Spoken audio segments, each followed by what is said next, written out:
Primaries and caucuses versus general elections. What is the purpose of primaries and how are primaries conducted? Primaries and caucuses serve as the first round of elections. During primaries and caucuses, the parties choose their candidates. During the general elections, they try to get their candidates elected. A comparison with team sports that have regular season and playoffs is in order. During the regular season, teams compete, and the result of this competition determines which teams will go on to the playoffs. But it is the playoffs that determine who will become the champion. And in a similar vein, primaries choose candidates for office, but it is general elections that actually make politicians office holders out of candidates. Primaries began in 1904, but the media coverage did not begin in earnest until 1912.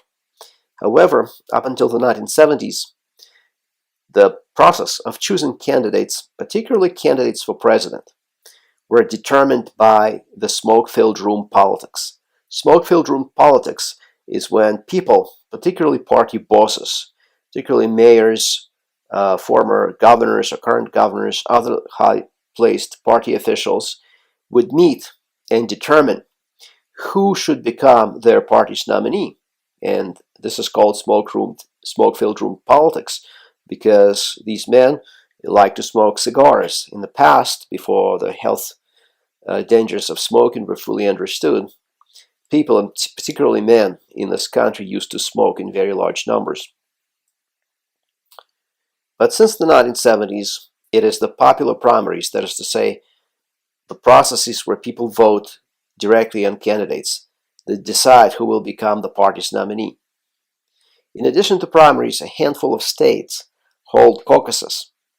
Caucuses have exactly the same purpose as primaries, except that for caucuses you have to come in person and you have to talk to people and then you take a vote. I participated in some of the caucuses in the past, but I think the primaries are easier to do, because during a primary all you have to do is to come and vote and then leave, just as you would in a general election. But in a caucus, you actually have to come into the room, you have to sit, you have to listen, you have to be face-to-face with other people, and that can get time-consuming and awkward. Nevertheless, a number of states, including Nevada, have caucuses for presidential elections. Iowa also has a caucus. Iowa is important because, by tradition, this is the first caucus held. So that's just tradition, that's not law. That's just how parties and states have agreed. Iowa, for example, in 2016 had its caucus on the 1st of February. Then approximately a week later, we had the first primary, and that's held in New Hampshire. So New Hampshire holds the first primary by tradition, and Iowa holds the first caucus. And in recent years, more and more states wanted to hold their respective caucuses and primaries as early as possible in the calendar year. And when this happens, this is known as front-loading. When you hold a lot of caucuses and a lot of primaries as early in the calendar year as possible. Now, there are different types of primaries: open, closed, modified open, semi-closed, and blanket. Open primaries allow anyone who is registered to vote to participate. So as long as you vote once, you're okay. You can vote in any one-party primary, regardless of how you're registered to vote, as long as you are registered to vote. In a closed primary, you can only vote if you are officially registered with that party. So Republicans can only vote in a Republican primary, and Democrats can only vote in a Democratic primary. In a modified open primary, which some textbooks also call semi-closed primary, you can vote in one version of this. You can vote if you're registered with the party, or if you're registered as an independent. In another version, you can vote if you're registered with the party, and if you're an independent, and if you belong to a minor party. So, for example, if you're registered as Peace and Freedom Party, and it's a modified open primary, under version 2, under the second version, you can vote in either Democratic or Republican primary. if you're registered as a minor party, like Peace and Freedom Party. And of course, you could also vote in your own Peace and Freedom Party primary. Blanket primary is a primary that used to be legal but is not legal anymore. And in a blanket primary, members or other candidates for office of all parties appear on the same ballot. And these primaries used to be in Washington State and in California, because that's what the state law in those states established. But political parties sued because they claimed that this takes away from them the ability to decide who their candidates will be. And the Supreme Court agreed, so no more blanket primaries. What has been the actual impact of primaries?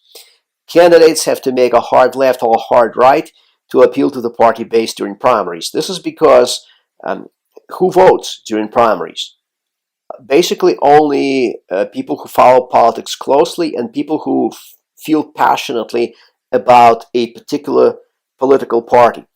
So very staunch Democrats, very staunch Republicans, etc.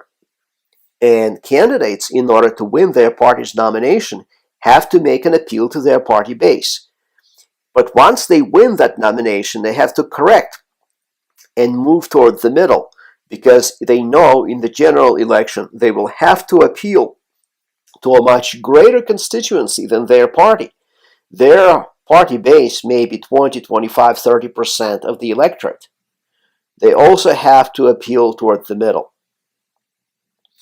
And this can make candidates appear disingenuous, precisely because they have to contradict what they had previously said when they were running for their party's nomination in the primary season. Campaigns have also become exhaustive and expensive because the need to compete in the primaries made this process expensive and long.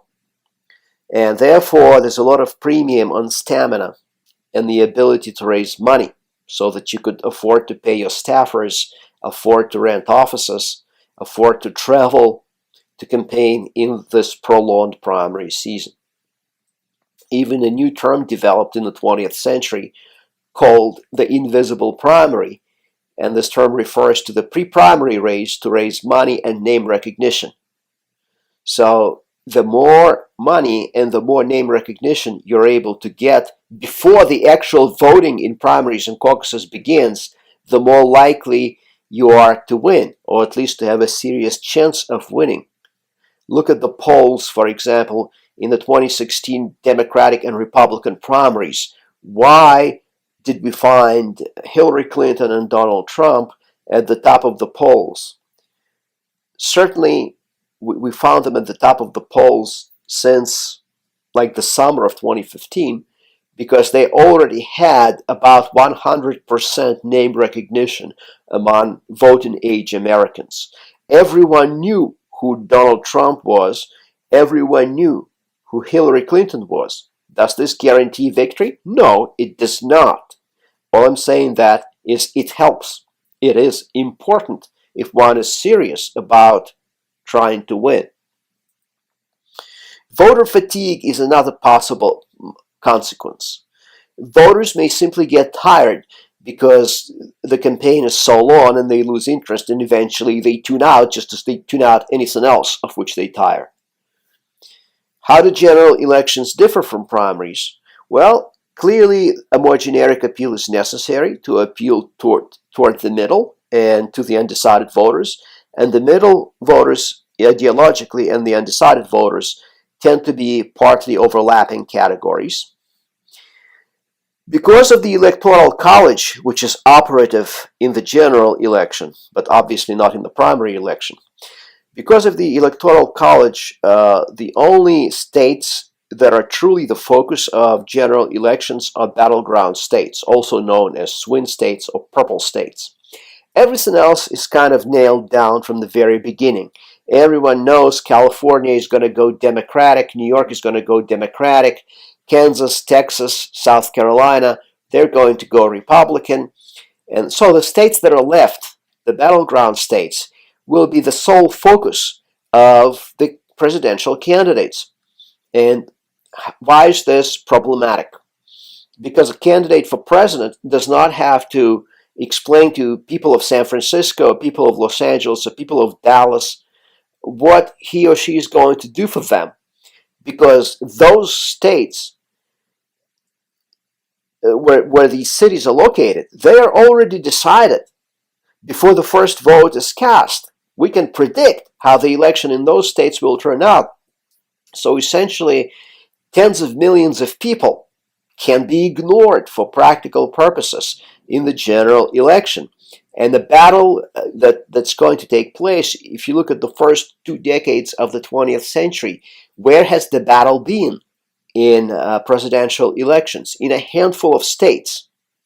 Among them, prominently, you will find Ohio, Florida, Nevada, Colorado, New Mexico, New Hampshire, and a handful of other states. That's it. So, are the voters in these states more important than voters in other states? No, of course not. But practically, you only appeal to voters in battleground states because everything else is clear as far as the eventual outcome is concerned. General elections are also more scripted than primary elections. In the primary elections, there are simply too many candidates with all kinds of different positions, candidates that do not necessarily have a lot of money to hire professional consultants. So it's more organic. In the primaries, it's more organic, less scripted. General election campaigns are much more disciplined and scripted and organized. And there's been a merger since the 1960s of politics, marketing, and entertainment as far as general elections for president are concerned. Candidates hire professional consultants, advisors, and also professional marketers who otherwise do business marketing, and they're invited to come in onto the campaigns and to advise. So, what is chosen for the candidates? Usually it's their slogans, colors, campaign schedule, that is to say where they're going to appear and when. Speeches are written for them, or mostly written for them. The message is fine-tuned for them. So a candidate is being sold very much like a box of cereal or a car to the electorate. So it's sold very cleverly and carefully marketed. That's why I say that there's been a merger of politics and marketing. Where does entertainment come in? Well, candidates have to be at least a little bit entertaining. They have to be alive. They have to be interesting. No one wants a boring candidate, especially in the visual age of television and the internet. Right? So we have hundreds of television channels. We've got our social media, thousands of YouTube channels. We've got our Facebook and Tumblr, etc. So there are many different social media outlets. And what do we do with all that? Well, we get distracted. So candidates have to be entertaining. Not surprisingly, even before internet appeared in our homes, Ronald Reagan, a former actor, became president. Arnold Schwarzenegger, an actor, became governor of California, the largest state in the country. Kim Kardashian has been talking about running for office.